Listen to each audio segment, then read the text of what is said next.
known as $2 Tuesdays at WagerTalk.com and SportsMemo.com, where you can get the hottest handicappers best bet or daily package for only $2.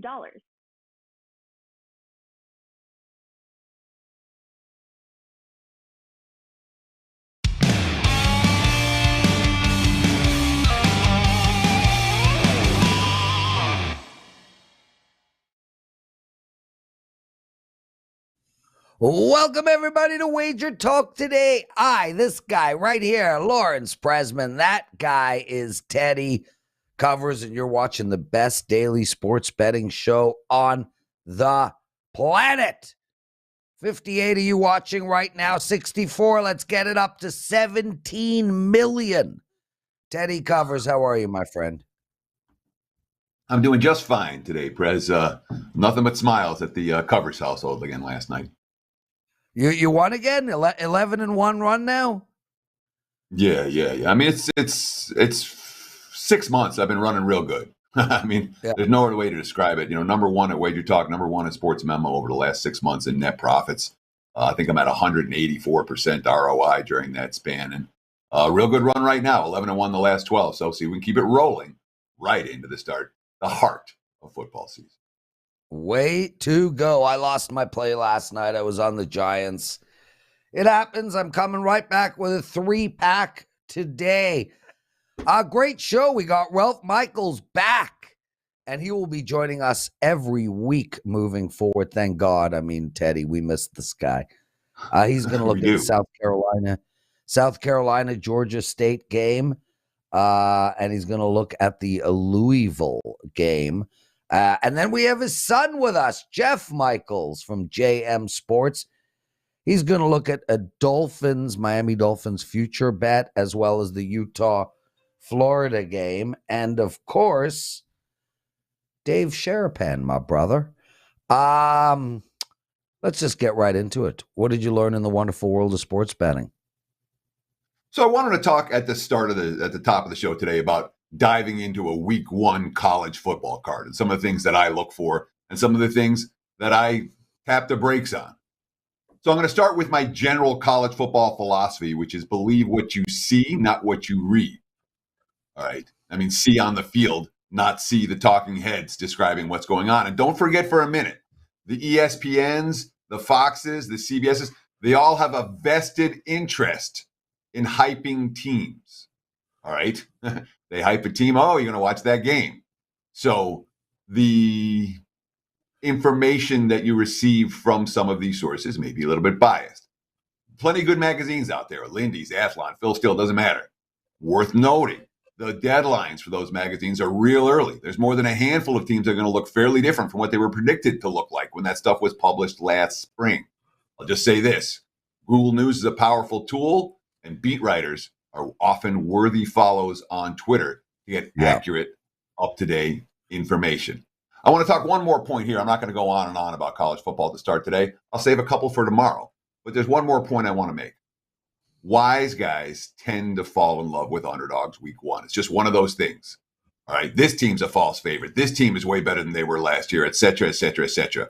When you walk around town in Las Vegas over the summer talking college football, all you hear is this team's overrated, that team's overrated, this dog is live, that dog is live. I like laying some chalk in week one. You know, I'm not afraid to play dogs. I do have a couple of dogs on my week one card, but I would expect the majority of my client bets to be laying points, not taking them, because of that week one modest bias towards the dogs. We'll talk more about college football thoughts to open the show tomorrow. Prez, how about you? Anything stand out to you from last night? Well, other than my heart attack on that parlay I gave out on the daily presidential address, and some of the guys are talking about it now, deep fried Thai. I love Thai food, Teddy. Ooh, red chicken curry. Anyway, he points out Prez's two-teamer was a stressful cover. Hell yeah, 5-4 Toronto in the extras, and a come-from-behind 7-5 victory by Milwaukee. More importantly, I love that you guys are betting these daily presidential plays because, and I don't keep a record of them, Teddy, but they have been absolutely gold. Jose Riviera writes, Prez, do you think arbitrage betting is a profitable strategy? You want to take a shot at that? So arbitrage betting is absolutely a profitable strategy. The problem with arbitrage betting is in order to do it, all right, successfully, you need a lot of well-funded accounts. Fact, well-funded, but all the time. And you have to be sitting in front of your screen all day. Oh, here's this is going to be here. I got 2 minutes to take advantage of this. I got 30 seconds to take advantage of this. In terms of a stressful lifestyle, the people that I know that do that, I just got to say, in general, they're not the happiest people I've met. I'll just leave it at that. And you're fighting for, you're locking in some money. Every time you get a good arbitrage situation, you're locking in a profit.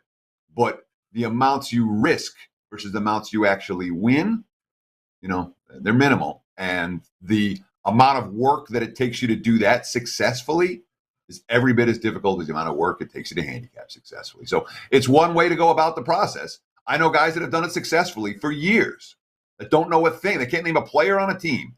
And they, arbitrage, that's what they do. But that's what they do. That's all they do. So it's not undoable. It's not something that I've chosen to spend my life doing. Yeah, and Teddy, such a great point about the lifestyle that comes with that. Man, Jose and you guys who are looking to do that type of betting, do you want to sit, you're basically spending all night online, checking scores, being completely tuned in. You're spending all day searching for lines. It's not. Vivian just delivered me my coffee. I can't even stand the fact that when I make 5 bets on a Tuesday night, I'm staring at my phone all night. That is the single worst part about sports betting is you spend all day finding the bets and all night stressing the bets. When do you get a break, Teddy? All-Star break, MLB weekend. There's your break. NBA gets one. Yeah. I need more breaks than that. Ralph Michaels joining us. Speaking of a break, you have had a hell of a summer driving around the East Coast. It's like you've been on tour with the Grateful Dead. They just didn't know about it. Well, I was getting old, and a lot of those ballparks I haven't seen, and I still have Fenway to do while I'm up here in the Northeast. So excited to do it. Brian drove across with me across country most of the way. Been visiting some family out here and having a great time. Yeah, and Ralph, I went to Fenway this summer, and I really suggest you tour through it. Take the actual official tour. It's about an hour long. It's just such a spectacular stadium. I haven't seen a better one. I am told Chicago Cubs stadium's unbelievable, but I haven't seen a better stadium than Fenway. Wrigley's a dump? Wrigley's been around a long time, man. The best place to watch a game at Wrigley is from the rooftops on the rooftop bars outside. I'm not a fan. Ralph, what was your favorite stadium that you've been to this summer? Which stadium stood out to me as something that was a really cool place to watch a ball game? You know what? There was nothing that was a wow. I wasn't able to watch a game at Coors. I did do the stadium tour at Coors in Denver. But I'll tell you what I really do like. In Philadelphia, I love the way the sports complex is set up, where you have the football stadium, the basketball stadium, and the baseball stadium with a huge bar complex in the middle and a casino right there. Oh, yeah. Being a sports fan, that to me is the best setup that I've seen driving across the country for those Philadelphia sports fans. Ralph, I 100% agree. I saw the Dead there a month ago, and I couldn't believe all 3 stadiums right next to each other, a shared parking lot, a food area. It was a spectacular setting. Too bad it's in Philadelphia. I don't even know what the hell that means, dude. Honestly, it doesn't even make sense. I loved Philadelphia. Let's talk about some games.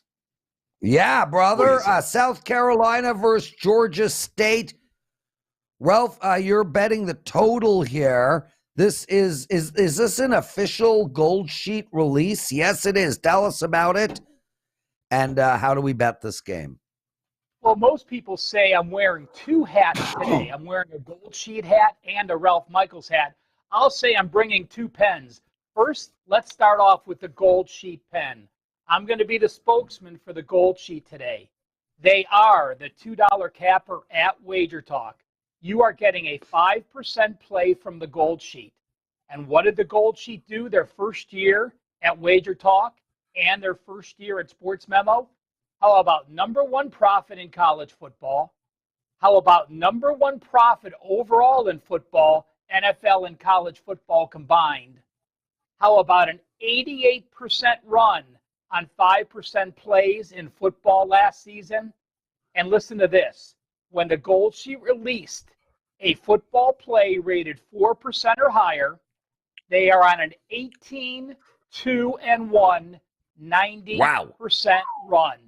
You can get Gold Sheets 5% play today for $2.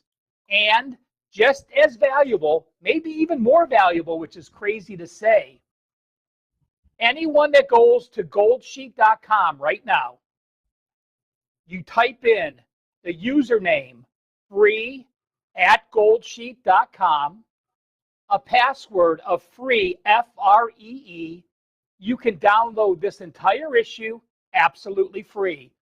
No phone number needed, no email needed. You just hit click, make me a PDF. It pops up a PDF on your desktop, and you can see just how valuable the new Gold Sheet is. Power ratings, ATS over-under and straight-up records, stat comparisons, the last 4 games when we get later in the season, plus the incredible write-ups. Gold Sheet $2 at WagerTalk.com. Gold Sheet free just by going to goldsheet.com and grabbing that newsletter. So this is an actual client release for the Gold Sheet, and it is a totals play on South Carolina and Georgia State under 57. Georgia State, a very run-heavy squad with a great offensive line. They think they'll be able to keep it under the total. I'm going to stop right there at the write-up, and to get the complete write-up on that game, I'm going to make you go to the Gold Sheet site and download this week's college football issue absolutely free. So, Ralph, I want to ask you about the game, and I want to ask you about the Gold Sheet. So let's talk about the Gold Sheet first, because I know there are many audience members that don't really know this publication, despite the fact that they've been around, I believe, the first weekly football periodical, 50 years plus. Yeah, talk a little bit about the history of the Gold Sheet. Yeah, I'll jump in quick, Ralph. It's the oldest sports betting publication in American history. It was started in 1953, give or take.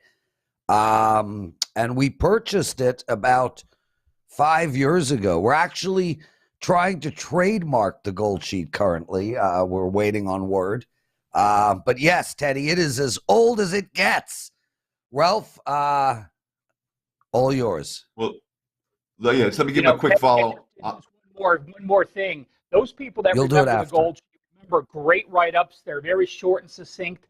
I'll tell you what, we've taken it to a whole new level, adding the stat profiles, adding the previous releases, adding the history for the last few games. So if you're not accustomed to reading the Gold Sheet, please do check it out. You'll be glad you did.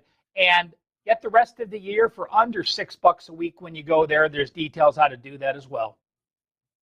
For what it's worth, I read it every single week. Ralph, real quick, what's your take on this Gamecocks team this year? Because I'm starting to like South Carolina a whole lot. You think they're going to be covering numbers like this, or not so much? You know, I do like them. I think we finally saw them turn the profile of the team last year and get rid of that losing mentality they seem to have to so many years. Can they compete in the SEC? You know, I have them just over a 500 team, but I think these non-conference games are winnable. I'm a Georgia State fan in this case as well, but, you know, I do think that Spencer Rattler will give them some stability at quarterback, and I do like the Gamecocks moving forward. Well, Michaels, everybody, guys, listen. Head over to the Gold Sheet.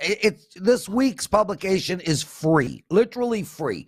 There's no strings attached, nothing. Just read it and check it out because it's really something else. And we put a ton of hard work into this. You guys think our video content's good? Read the Gold Sheet.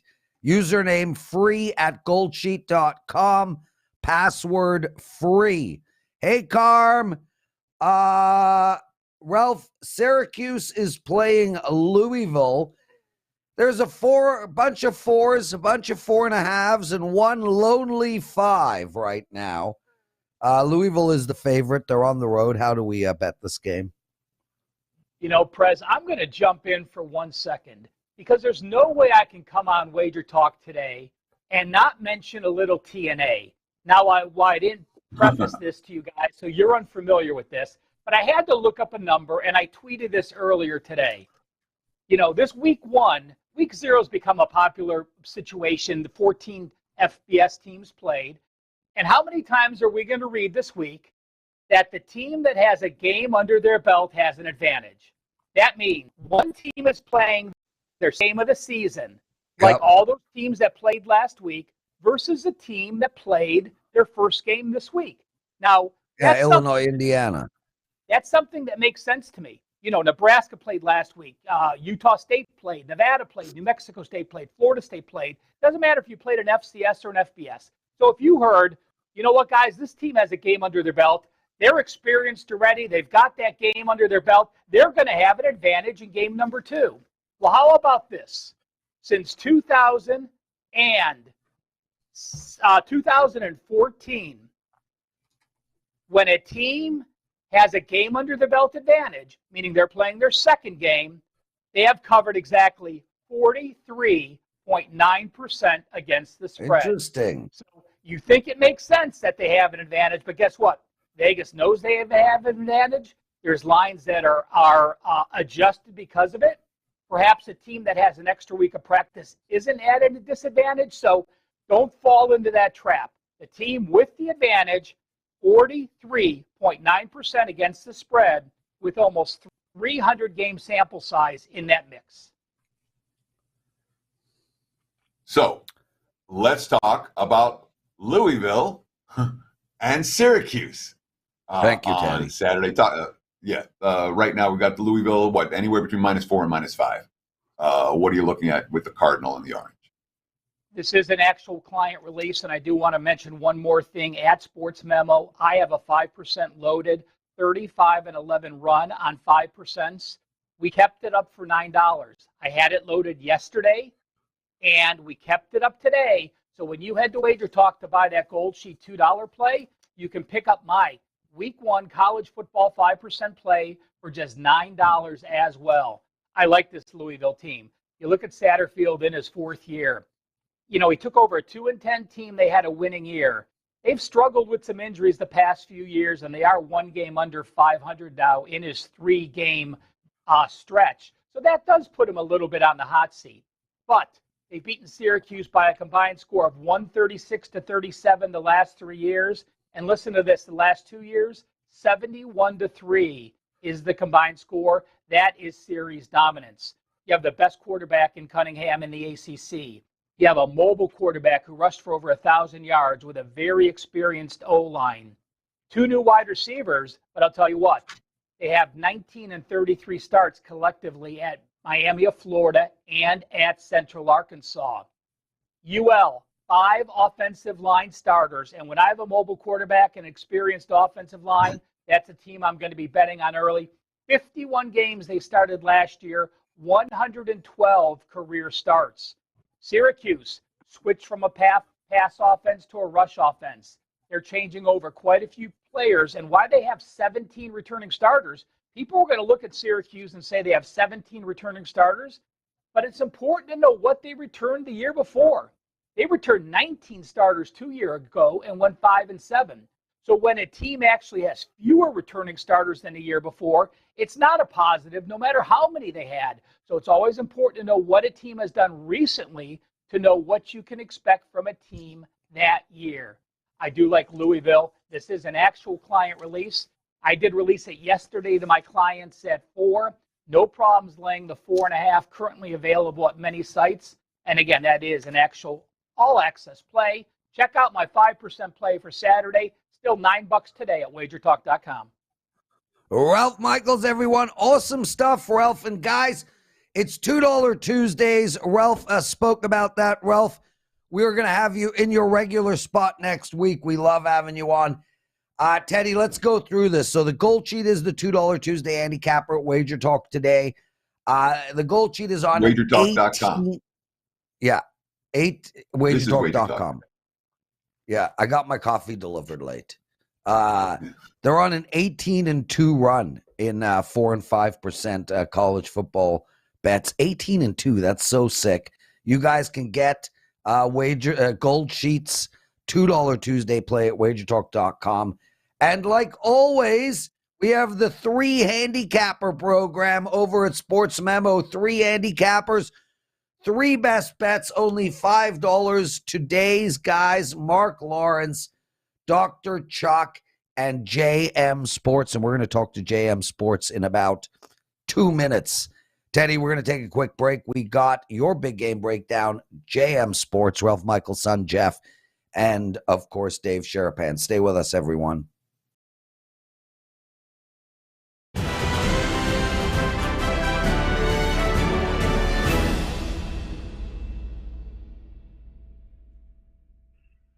Tuesdays is known as $2 Tuesdays at WagerTalk.com and SportsMemo.com, where you can get the hottest handicappers best bet or daily package for only $2.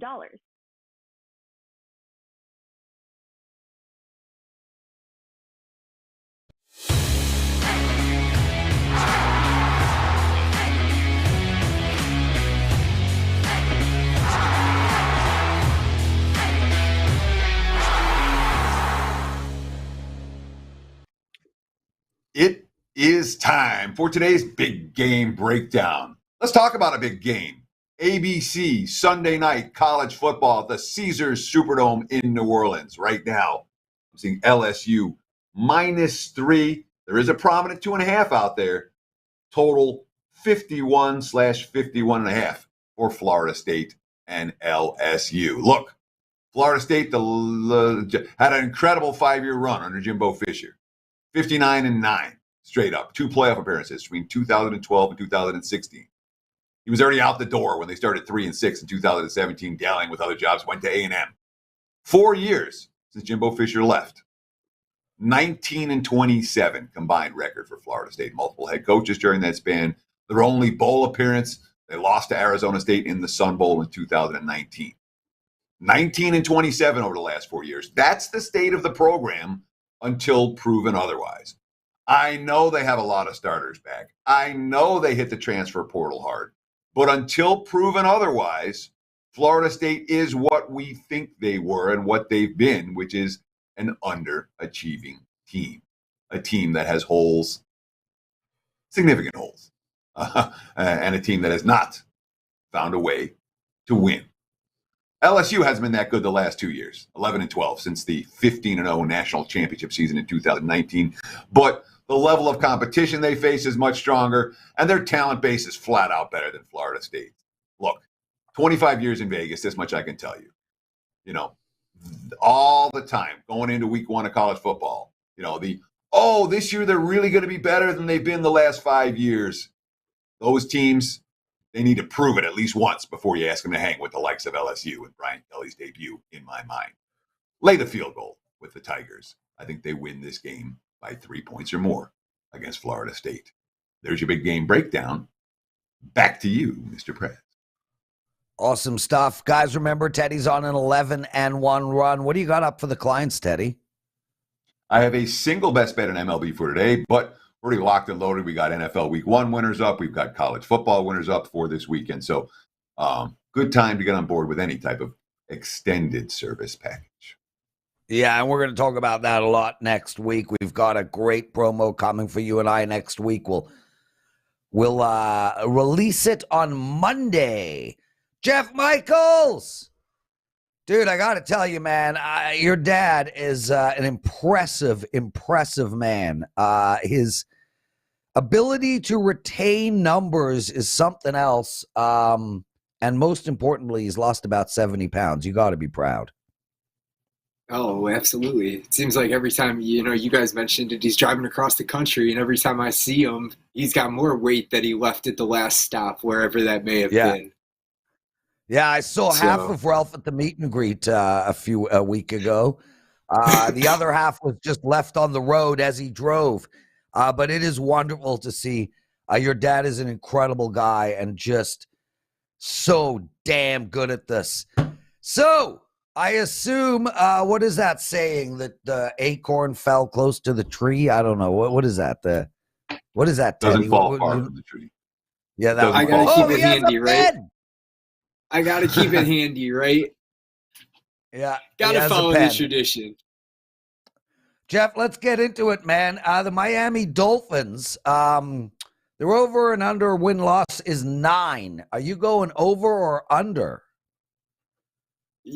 I'm going over.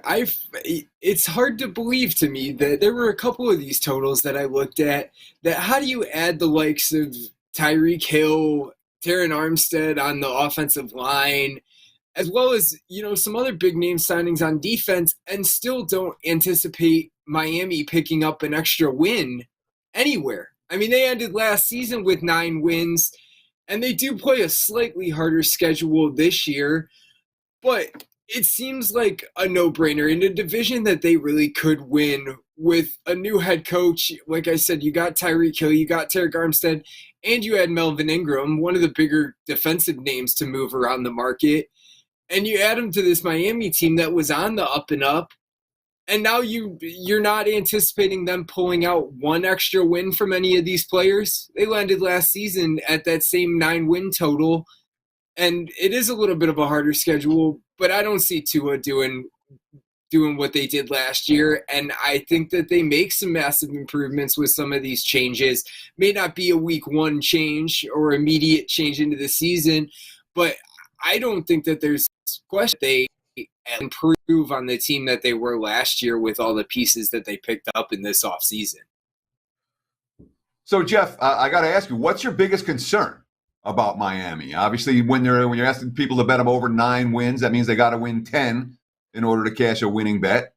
What's your if you said if there's one thing that you're worried about with the Dolphins winning 10 games this year, what would it be?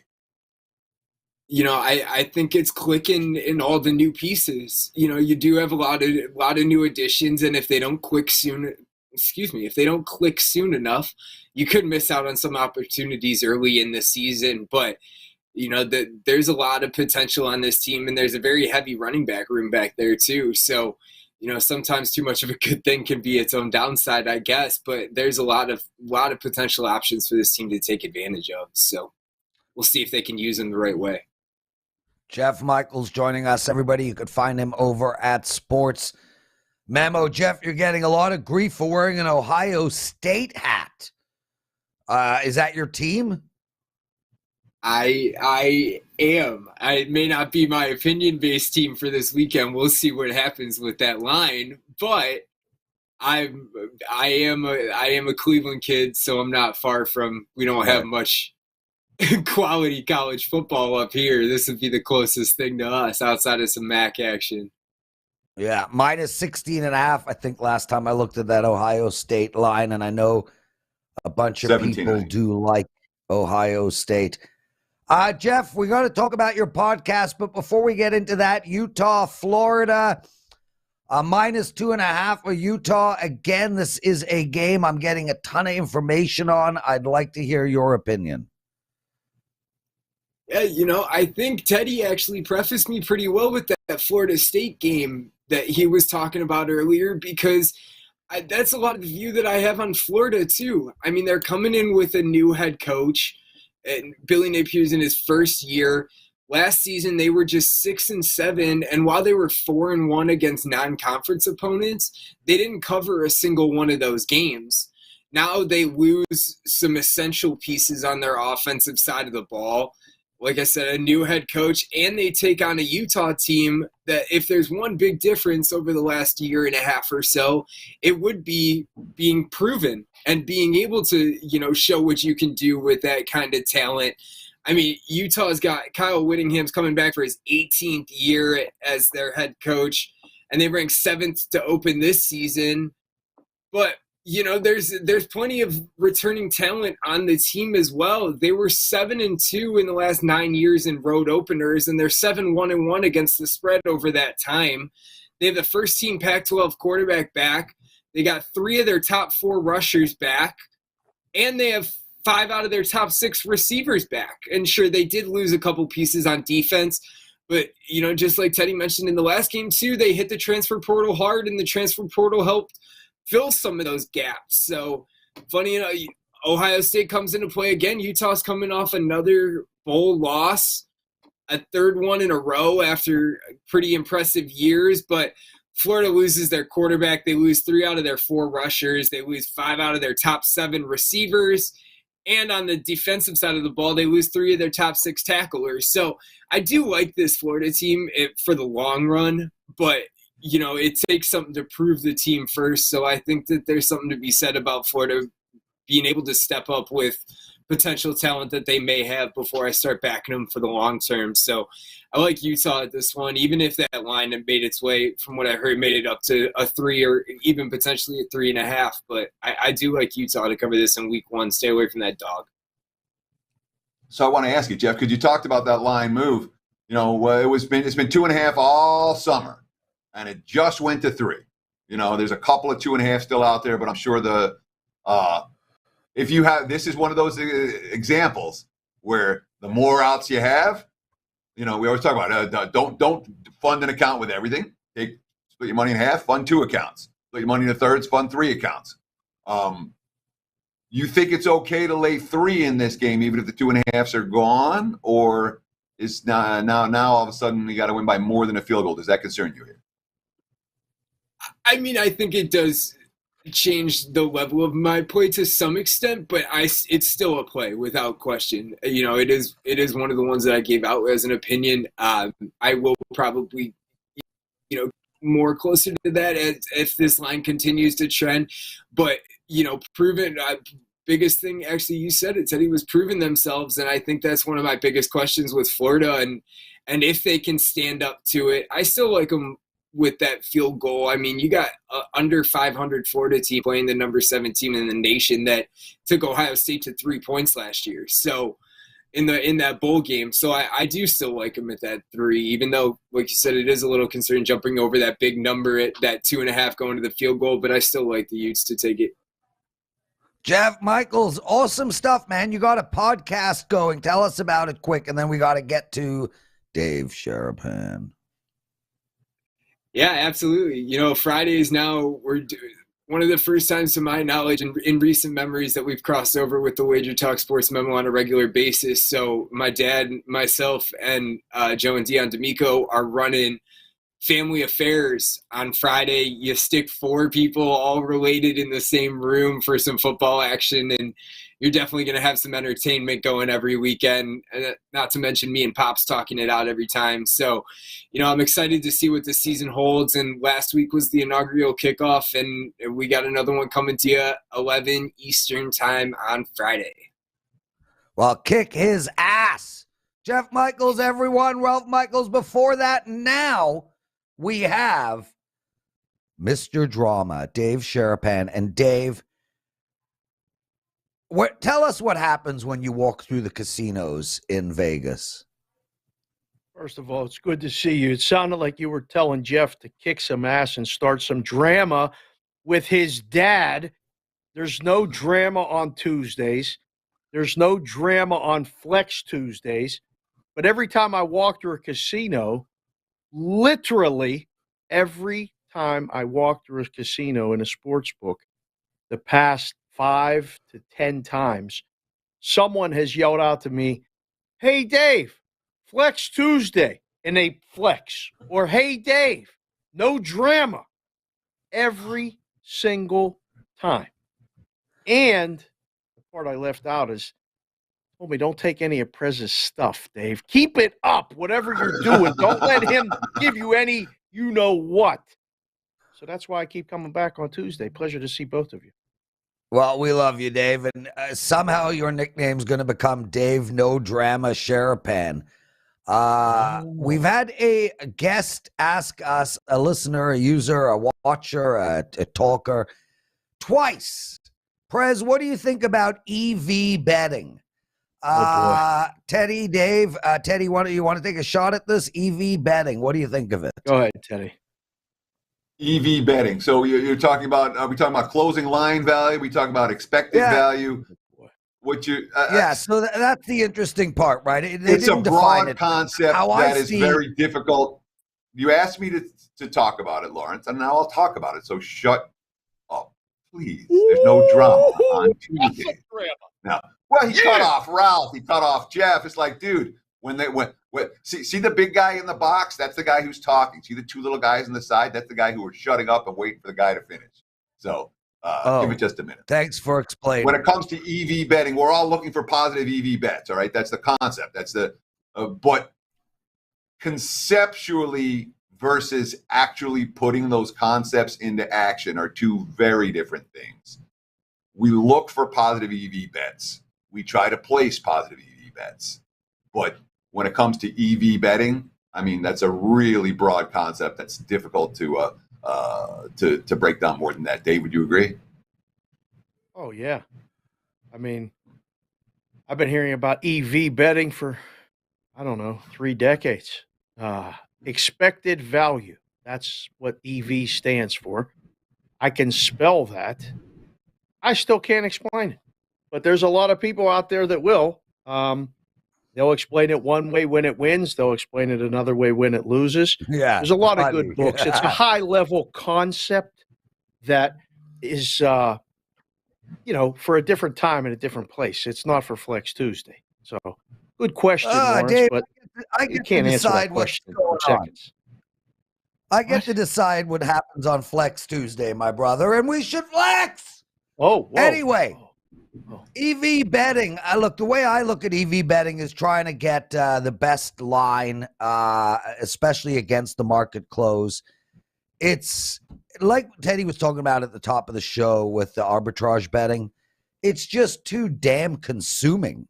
And I want to make this point when it comes to closing line value. He's in the big box. Because you don't interrupt the guy in the main box, of course. No, he's in the big box, Teddy.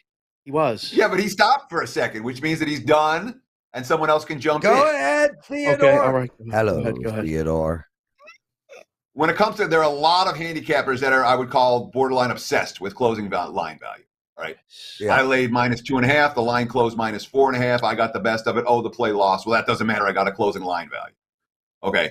I care a lot more about whether the play wins or loses than whether I got the best the closing line value. And that's me. There are guys that have very different opinions. There are lots of 500 handicappers long-term that are going to tell you about all the great closing line value they got. Winners matter more than closing line value, in this bettor's opinion. There you go. Irish John, send our love to your wife, my friend. Oh, boy. Dave Sharapan, let's get into it, man. We got a full slate of college football. NFL is next week. We can leave that out for now unless you've seen or noticed any big bets. But college football-wise, my friend, can you lead us in a direction of some winners? Well, I mean, this is the week you see it move, and we saw it move, during week 0. Like Teddy said to Jeff, the lines have been up. I mean, this is a new dynamic in the industry. You put the lines up earlier and earlier and earlier. Couple people make plays, maybe shape the numbers in May or whenever you put them up, but nothing happens until this week. So this week you're going to see some stuff start to happen. Now, Pitt has already moved against West Virginia, and that is that. I don't know if it's the rhombus money, if it's the parallelogram money. I'm not sure which money it is that's moving it, but it's moved. The under in that game as well. Both of those have been quote-unquote plays for Thursday. The other spreads, I mean, there's some junk games. I like to call those junk games, which, more than 15-point spreads. Okie State, who knows? Minnesota, bigger spread, 36.5, and the total's 52.5. I mean, I don't know what to play there, but New Mexico State played a game. Minnesota has not. Ralph tweeted about that this morning. I believe he called it a gub. He dubbed a new term that I'm going to adopt as my own. Game under their belt. So there's a gub for New Mexico State, and you're going to hear that. And that, as Ralph said in his tweet, isn't a source for a winner. It's usually a loser. So look to lay the points with Minnesota.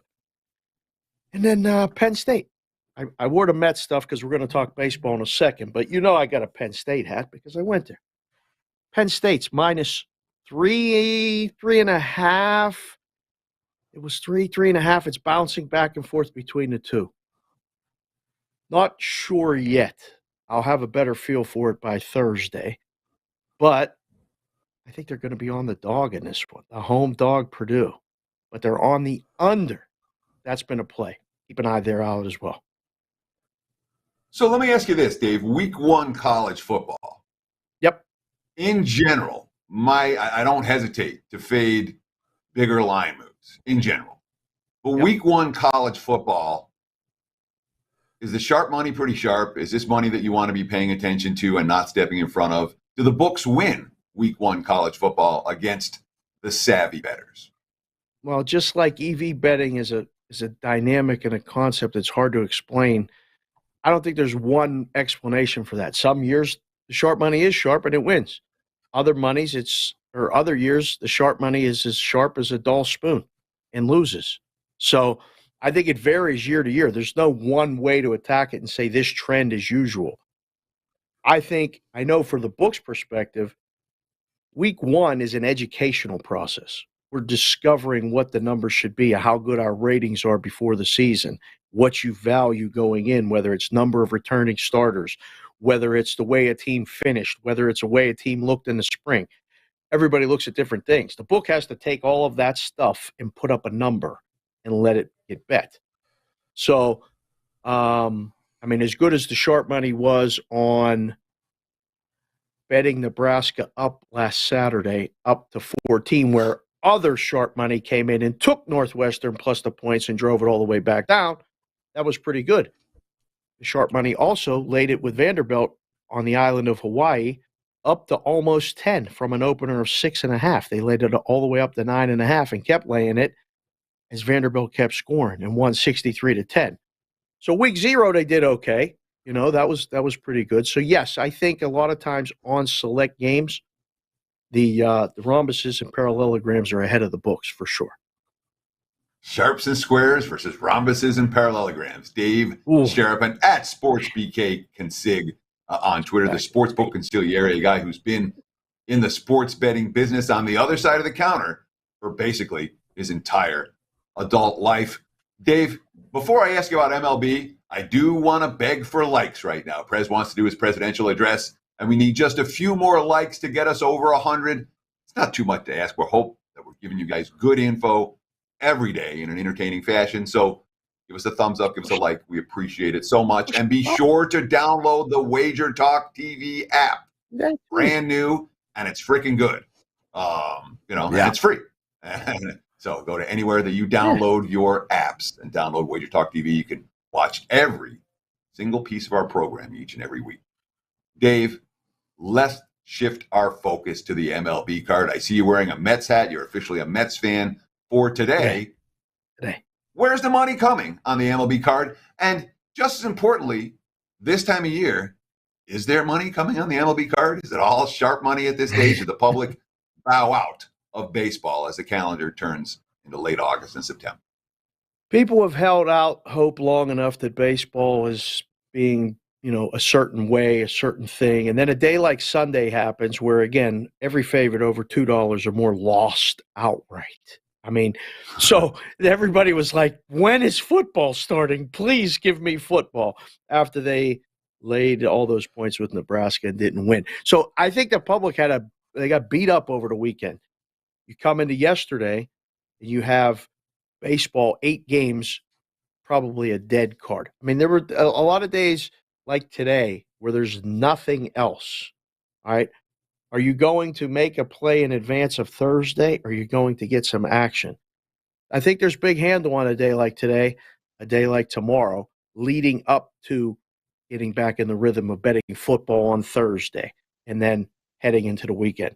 So, yes, it's slowly getting less and less and less, but it's also getting, I think, even better. The numbers are getting better from the books perspective. And, the guys that are still playing it are, they're playing the Dodgers, which they're going to do again today. And the Mets are probably going to win the first game of this series today.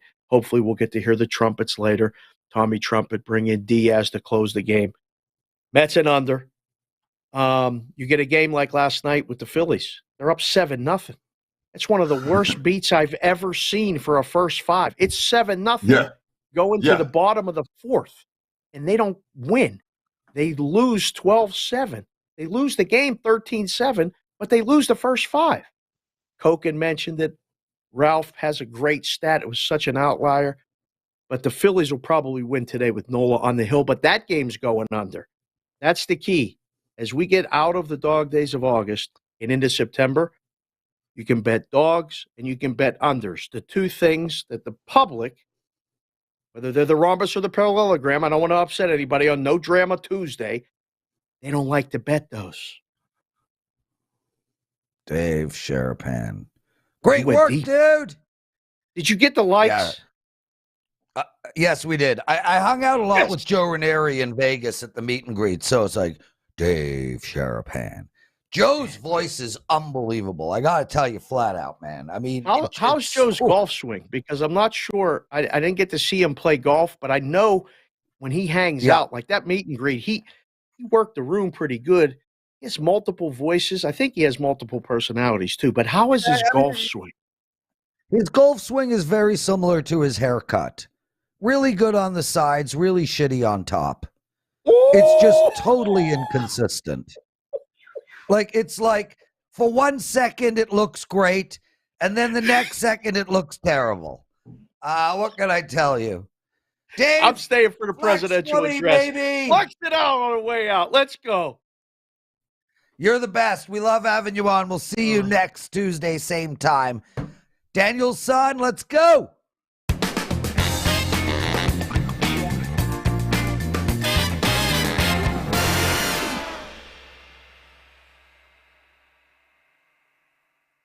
All right, everybody. So yesterday we left off with me telling you to bet the Minnesota Vikings to win their division.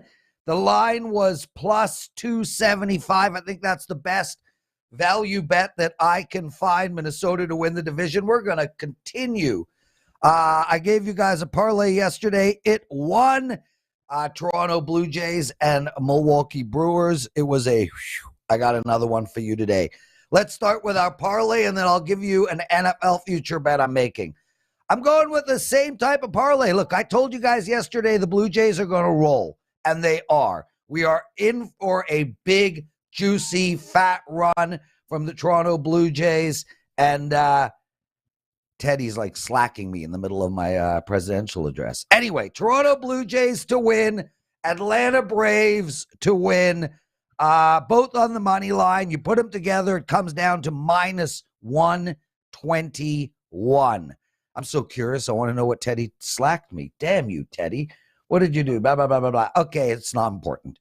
And here we go. So let's look at the NFC West. We got the LA Rams at plus 130, the 49ers at plus 170, and the Arizona Cardinals at plus 333. I'm going with the Cardinals here, guys. Arizona Cardinals at plus 333 to win the division. But I want you to make the exact same bet on the LA Rams as well. LA Rams are plus 130. Arizona Cardinals are plus 333. You can lock in some money there so long as San Fran does not win that division. And I don't think San Fran will. I do not think the San Fran team is a good team. So from a value perspective, my favorite bet is the Arizona Cardinals. From a reality perspective, I like the LA Rams. So given that they're both dogs, I'm going to take them both. Teddy covers! Take us home, bro. This is what I direct message Lawrence. Quote, every guest before you throw them out, close them out. So what do you want to promote? Sharapan was waiting for a quick throwback. We don't pay him anything, so we got to give him that. Same thing with Ralph. Well, let's bring him back on then. Science, you know what, Dave? Dave, No. Hold on. Okay. Dan, get rid of Teddy and I. Dave, do your promo and finish the show yourself. We love you, bro. Oh, my goodness. Why, thank you. I don't know if I can go as deep as Teddy on the way out. You can find me on Bostonia versus the Book daily, Monday through Friday on YouTube at props.com. It's coming up in 10 minutes every day as well on Sports Grid and Sirius XM 159 from 4 to 7 Pacific, 7 to 10 East. I have my own show called Cash Considerations Podcast that Prez does not want to come on, keeps asking me about, and he's never going to come on because he's always too busy. And we also have 8 in the box, me and Brad Howe, who's going to be on Bostonia versus the Book with us today, do as well. We did a college football show for this week. We're doing a college football show every week. MLB Network when we can do it. And, man, I don't know what else. Wager Talk on Tuesdays. Thank you all for joining us today as every day on Wager Talk Today. Thank you for downloading the app. Thank you for commenting and coming out to Wager Talk meet and greets and for tolerating the Prez every single day right here. Participate in the chat. And like Teddy says, Teddy, how do you go so low? Do it for people on the way out. Enjoy the games and good luck. And good.